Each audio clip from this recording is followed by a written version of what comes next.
प्यारे बच्चों, आज हम लोग प्राकृतिक संपदाओं का संरक्षण के अंतर्गत गंगा सफाई योजना के बारे में हम लोग आज जानेंगे, वो भी आईसीटी के माध्यम से। तो हम लोग देखते हैं कि गंगा सफाई योजना क्या है।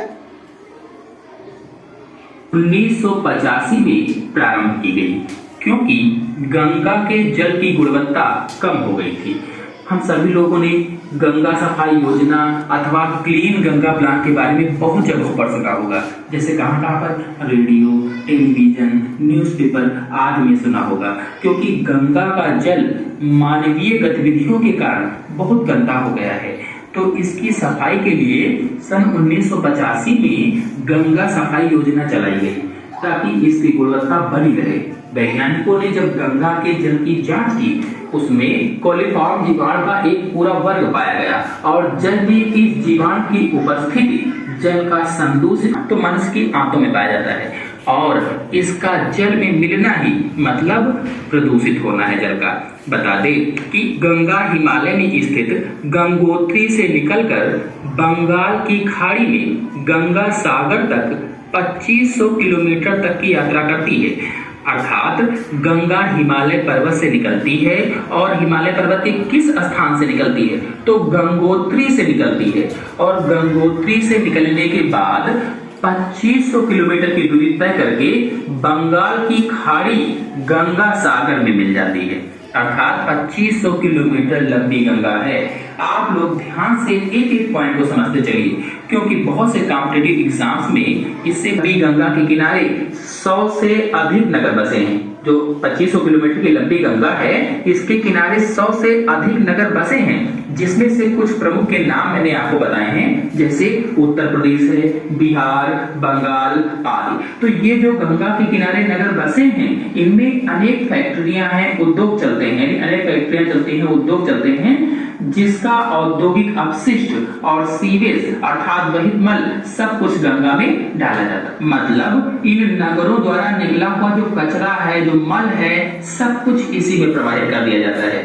इसीलिए गंगा जैसी पवित्र, पावन, शुद्ध जल वाली नदी एक गंदे नाले के रूप में बन गई है, और इसका पानी बहुत गंदा हो गया है। इसके अतिरिक्त मानव की अन्य क्रियाकलापों, जैसे कौन कौन से, नहाना, कपड़े धोना, मृत व्यक्तियों की राख एवं शवों को बहाना भी इसके प्रदूषण का कारण है। यानी क्या क्या चीजें गंगा नदी में मिला दी जाती हैं, तो इन सभी नगरों से निकला हुआ जो कचरा होता है, मल मूत्र होता है, इसी में बहा दिया जाता है। इनके अलावा मानव खुद भी उसी में नहाता है, जानवरों को नहलाता है, अपने कपड़े भी धोता है, यहाँ तक कि मरे हुए व्यक्तियों की राख भी गंगा नदी में डाल देते हैं। तो राख ही है, मृत शवों को भी, मरे हुए शवों को भी लोग गंगा नदी में बहा देते हैं। इसीलिए गंगा अधिक प्रदूषित हो गई है, गंगा जल अधिक दूषित हो गया है। और फिर उद्योगों द्वारा उत्पादित रासायनिक उत्सर्जन ने गंगा का प्रदूषण स्तर इतना बढ़ा दिया है कि इसके विषैले जल में मछलियां जो है वो मरने लगी हैं। यानी इतना ही नहीं, अब जो गंगा के किनारे नगर बसे, इनमें जो उद्योग लगे हैं, उनके द्वारा निकला रासायनिक अपशिष्ट भी नालियों के माध्यम से गंगा नदी में बहा दिया जाता है, और ये इतना जहरीला होता है कि गंगा के जल को प्रदूषित तो करता ही है, साथ ही साथ उसमें जो जीव जंतु पाए जाते हैं, जैसे मछलियां आदि हैं, वो भी मरने लगती हैं, जिससे गंगा जल विषैला होता जाता है, विषैला हो रहा है। इन्हीं सभी चीजों को देखते हुए गंगा सफाई परियोजना चलाई गई, ताकि गंगा को दूषित होने से बचाया जा सके, और इस प्राकृतिक संसाधन को, प्राकृतिक संपदा को बचाया जा सके, स्वच्छ रखा जा सके। चलिए अब इस पर आधारित कुछ महत्वपूर्ण क्वेश्चन और उनके आंसर को बता देते हैं, जो कॉम्पिटिटिव एग्जाम्स में पूछे जाते हैं। तो पहला है, कोलीफॉर्म मानव शरीर में कहाँ पाया जाता है? तो ये जीवाणु होता है, और कहाँ मैंने बताया था, आंतों में पाया जाता है। तो ऑप्शन सही होगा बी वाला। अगला प्रश्न है, गंगा सफाई योजना कब आरंभ हुई? गंगा सफाई योजना मैंने बताया था आप लोगों को 1985 में आरंभ हुई, तो ऑप्शन सही होगा सी वाला।